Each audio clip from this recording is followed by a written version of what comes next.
नमो नमो क्रांति फाउंडेशन प्रदेश स्तर पर राष्ट्रीय संगठन मंत्री संजय मिश्रा की अध्यक्षता में हुई बैठक, जिसमें प्रदेश अध्यक्ष दीपक तिवारी ने कहा कि बहुत जल्द हर जिले की रूपरेखा तैयार की जाएगी। प्रदेश स्तर में जो पदाधिकारी हैं संगठन के लिए समय नहीं दे रहे हैं, उनको संगठन से बहुत जल्द हटाया जाएगा। सभी को सम्मानित पत्र देकर एवं सदस्यता प्रमाण पत्र देकर सदस्यता भी दिलाई गया, जिसमें प्रदेश महासचिव शंकर लाल वाधवा संगठन बारे में विस्तार पूर्वक सबको बताया। प्रदेश संरक्षक शरद दुबे ने बताया कि हम सबको जमीनी स्तर पर काम करना पड़ेगा, तभी संगठन मजबूत होगा। प्रदेश संयोजक शैलेंद्र पांडे ने बताया कि प्रदेश स्तर के जितने भी सदस्य को हर जिले का दौरा करें, जिसमें उपस्थित राष्ट्रीय संगठन मंत्री संजय मिश्रा, शुभ भैया, अभिषेक मिश्रा, दीपक तिवारी, प्रदेश अध्यक्ष शैलेंद्र पांडे, प्रदेश संयोजक शंकर लाल वाधवा, प्रदेश महासचिव शरद दुबे, प्रदेश संरक्षक अभय कुमार, प्रदेश महासंगठन मंत्री डॉक्टर राजेंद्र त्रिपाठी, प्रदेश मंत्री कपिल तिवारी, प्रदेश मंत्री अनंत शुक्ला, प्रदेश वरिष्ठ मंत्री अर्चना शर्मा, प्रदेश सचिव निर्मा, प्रदेश मंत्री मंजू सिंह अवध, क्षेत्र मंत्री रेखा सिंह, रंजना मिश्रा, महानगर उपाध्यक्ष जिला गाजियाबाद, जिला मथुरा, जिला अलीगढ़, जिला आगरा, जिला बाराबंकी, जिला गोंडा, जिला लखनऊ, जिला कानपुर, जिला प्रभारी, जिला अध्यक्ष एवं जिले के कुछ पदाधिकारी भी इस कार्यक्रम में शामिल हुए। लखनऊ से गोविंद कटियार की खास रिपोर्ट। सर, आपका शुभ नाम?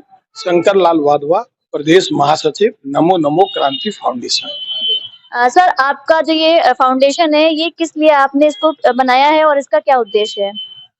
हमने नमो नमो क्रांति फाउंडेशन का जो स्थापना की, हम राष्ट्र निर्माण की ओर, भारत को एक विश्व गुरु की ओर, राष्ट्र का नवनिर्माण और पुनरुत्थान, राष्ट्र में जो हमारा समाज है, जो हमारा सनातन का समाज है, इनमें सामाजिक समरसता, पुनरुत्थान के रूप से हम लोग कार्य कर रहे हैं।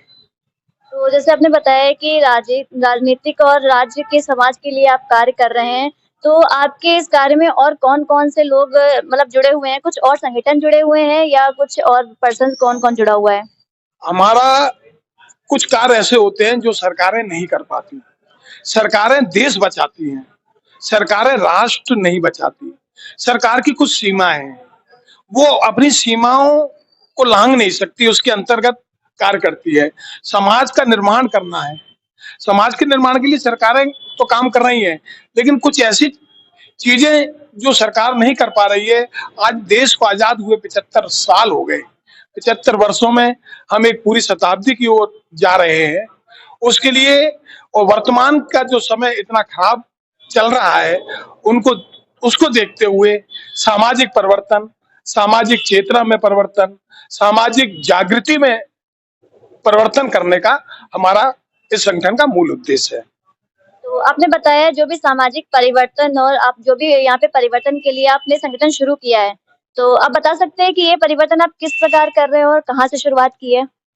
ये परिवर्तन हमारे प्रत्येक जिलों में हमारी शाखाएं हैं। वो जो भी व्यक्ति जिसको किसी तरीके की सहायता होती है, वो हमारे कार्यालय पर आते हैं। हमें जैसे ही हमको जानकारी मिलती है, हम उनके पास पहुंचते हैं, चाहे उनको सरकारी सहायता की आवश्यकता हो, चाहे उन्हें व्यक्तिगत सहायता की आवश्यकता हो। समाज के लोगों के साथ मिलकर के हम उनके बीच में हम काम करते हैं। हर पीड़ित की आवाज है हमारा संगठन। हमारा संगठन का जो मुख्य उद्देश्य है, हर पीड़ित की आवाज, जन जन की आवाज बन करके ये उभरे। तो ये आपका संगठन और कौन-कौन से राज्यों में है और कौन से जिलाओं में है? हमारा संगठन दिल्ली प्रदेश में है, पंजाब में है, मध्य प्रदेश में है और राजस्थान में है। अभी हमारी इसकी कार्रवाइयां अन्य प्रदेशों की चल रही हैं। तो ये संगठन अभी शुरू हुआ है कि इस पहले से स्थापित हो चुका है? नहीं, ये संगठन पहले से स्थापित है, लेकिन अब हम इसको तीव्र गति से, इसको एक गति प्रदान करने के लिए हम आज यहाँ पर एक बैठक कर रहे हैं। जैसे कि बहुत से संगठन बनाए जाते हैं, तो इस संगठन को बनाने के पीछे का मेन उद्देश्य क्या है? मतलब कैसे आपको आया कि ये हमें बनाना चाहिए ये संगठन और लोगों की मदद करनी चाहिए? इसका जो मुख्य उद्देश्य जो मैंने आपको पूर्व में मैंने चर्चा की, हम राष्ट्र निर्माण की ओर, हमारे संगठन का बैनर, हमारा जो मूल उद्देश्य है, एक कदम राष्ट्र हित की ओर। पहला उद्देश्य हमारा राष्ट्र हित है, दूसरा उद्देश्य हमारा समाज हित। और अगर जब तक हम इन कार्यों को नहीं करेंगे, निश्चित रूप से हम आगे नहीं बढ़ सकते। मैंने आपसे पहले भी कहा, जो सरकारें हैं, जो सत्ताएं हैं, वो देश को बचाती हैं, वो राष्ट्र को नहीं बचाती। आप राष्ट्र के मतलब आपको बात कर रहे हैं कि जो हिंदुत्व की बात कर रहे हैं कि राष्ट्र हिंदुत्व को नहीं बताती हैं। देखिए, राष्ट्र में एक सनातन संस्कृति की बात कर रहा हूँ। इसके अंतर्गत हमारी जो संस्कृति थी, हमारा भारत विश्व गुरु था, यहाँ पर लोग शिक्षा ग्रहण करने के लिए आते थे। आज हम उस दिशा की ओर आगे बढ़ रहे हैं। 75 साल हो गए, ये कार्य हम सरकार के साथ मिलकर राष्ट्र निर्माण में हम आगे बढ़े। इसके लिए जन जन में चेतना की जागृति का उद्देश्य है हमारा। जैसे कि आपने देखा कि जो ये संगठन है, ये राष्ट्र और हिंदुत्व के लिए काम कर रहा है और अपनी संस्कृति को आगे बढ़ाने की काम कर रहा है। तो चलिए हम जानते हैं बाकी के और भी संगठन के व्यक्तियों से और जानते हैं कि वो लोग इस तरह किस प्रकार इस संगठन में जुड़े हैं और किस प्रकार काम कर रहे हैं। सर, एक चीज और बता दीजिए, जो आज की ये बैठक है, उस बैठक का उद्देश्य क्या है? आज इस बैठक का जो हमारा उद्देश्य है, हमारे देश के पूर्व प्रधानमंत्रियों ने कहा था कि राष्ट्र की खुशहाली का रास्ता गांव से जाता है, खेतों से जाता है और खलिहानों से जाता है। हम इस बैठक के माध्यम से, अब जो हमारा संगठन अभी जिला स्तर पर है, हम इसे गांव स्तर की ओर ले जाना चाहते हैं।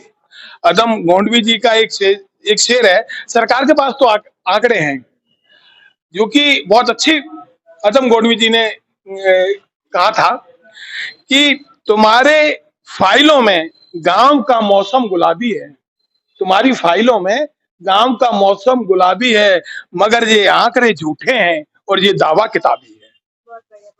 हम उस गांव के खेत और खलिहान से इस राष्ट्र, इस समाज का पुनर्निर्माण करें, पुनरुत्थान करें, यही हमारा एक मुख्य उद्देश्य है। उसी बैठक में हम एक कदम गांव की ओर बढ़ें, उसके लिए आज हम यहाँ पर निर्णय लेने के लिए आए। धन्यवाद।